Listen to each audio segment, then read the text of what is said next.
बिस्मिल्लाहिर्रहमानिर्रहीम। अस्सलामुअलैकुम नाज़रीन, मैं हूं नाइला भट्टी। खबर शामिल करते हैं स्पेन से हमारी ब्यूरो चीफ आल यूरोप मुमताज सहोत्रा के मुताबिक शिराज भट्टी की चौधरी मुदस्सर नून और राजा अरसलान मर्ल के डेरा पर आमद।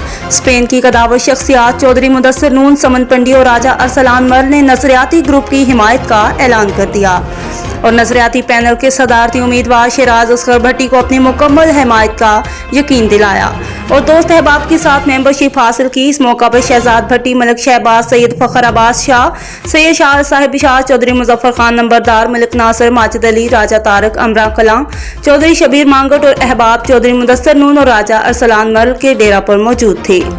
शिराज भट्टी ने चौधरी मुदस्सर नून और राजा अरसलान मर्ल की बेमिसाल मोहब्बत पर उनका शुक्रिया अदा किया और कहा, इंशाअल्लाह कामयाबी के बाद कम्युनिटी के मसाइल बिला इम्तियाज हल करने की कोशिश करूंगा और अपने कायद इमरान खान के मिशन को जारी रखने में कोई कसर बाकी नहीं छोड़ूंगा।